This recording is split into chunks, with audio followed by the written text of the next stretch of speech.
पांवटा साहिब के देवीनगर में आज लोगों ने ट्रकों द्वारा कानून की खुलेआम धज्जियां उड़ाने पर चक्का जाम किया। लोगों का आरोप है कि चावल गेहूं की पीडीएस सप्लाई एवं अन्य एसेंशियल सर्विसेज के स्टिकर लगाकर ट्रकों द्वारा रेत बजरी ढोई जा रही है। सूत्रों के मुताबिक पांवटा साहिब में रोजाना लगभग 500 से अधिक ट्रक उत्तराखंड सीमा को पार करके हिमाचल प्रदेश में प्रवेश कर रहे हैं, जिसका देवीनगर के लोगों ने आज चक्का जाम करके विरोध किया।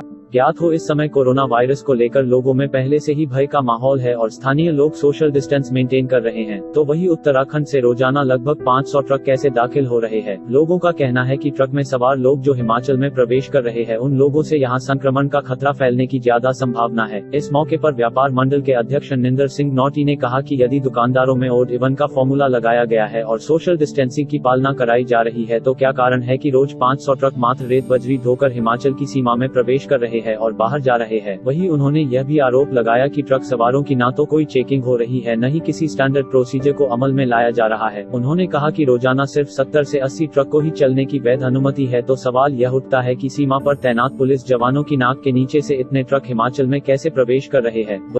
जाम ये देवीनगर के लोगों ने लगाया है और जो सुविधा इनको पहले भी होती रही है, अब भी हो रही है। सारे हिंदुस्तान में लॉकडाउन चला हुआ है और लॉकडाउन के दौरान, कर्फ्यू के दौरान जो है 400 ट्रक अगर रेत बजरी के पांवटा साहब आगमन करेंगे और जाएंगे, कोई सोशल डिस्टेंसिंग नहीं है। आपके सामने आप देख सकते हैं कि दोनों तरफ लाइनें लगी हुई हैं ट्रकों की, गाड़ियों की। 3-3 लोग इसमें आ रहे हैं। किसी के पास मास्क नहीं है, किसी ने इमरजेंसी फूड सप्लाई का बोर्ड लगाया हुआ है, किसी ने कोई बोर्ड लगाया हुआ है।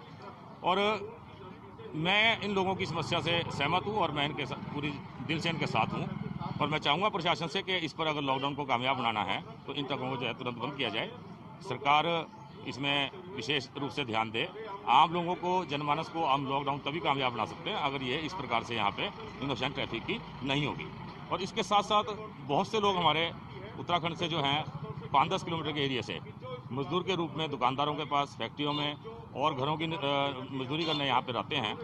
अगर इन ट्रकों को लागू किया जा रहा है तो मेरा निवेदन रहेगा कि दुकानें भी सारी खोली जाएं और इन लोगों को भी, मजदूरों को भी यहाँ पे आने की अनुमति प्रदान की जाए। वही बीजेपी के मंडल अध्यक्ष अरविंद गुप्ता ने कहा कि इन ट्रक चालकों द्वारा कोई भी सोशल डिस्टेंसिंग की पालना नहीं की जा रही है तथा इन लोगों द्वारा मास्क का प्रयोग भी नहीं किया जा रहा है। उन्होंने कहा कि ट्रक द्वारा जरूरी सामग्री का स्टिकर लगाकर रेत बजरी ढोई जा रही है। नगर क्षेत्र की स्थानीय जनता ने एक महत्वपूर्ण सवाल प्रशासन से पूछा है कि अगर दुकानदारों के माध्यम से, दुकानदारों में ऑड इवन का फार्मूला है, दुकानदारों को सोशल डिस्टेंसिंग के सभी कानूनों का पालन करना है, तो क्या कारण है कि रोज 500 ट्रक जो है मात्र रेत बजरी का हिमाचल की सीमा से बाहर जा रहा है और अंदर आ रहा है, जिनकी कोई चेकिंग नहीं की जा रही, जिनके बारे में कोई स्टैंडर्ड ऑपरेटिंग प्रोसीजर का जिक्र नहीं है।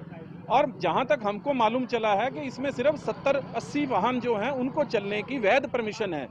तो प्रशासन को चाहिए कि वो आके इन गाड़ियों के चेक करे कागज। जिनके पास परमिशन है, जो कानूनी रूप से चलेंगे, उसमें किसी भी स्थानीय जनता का कोई विरोध नहीं है।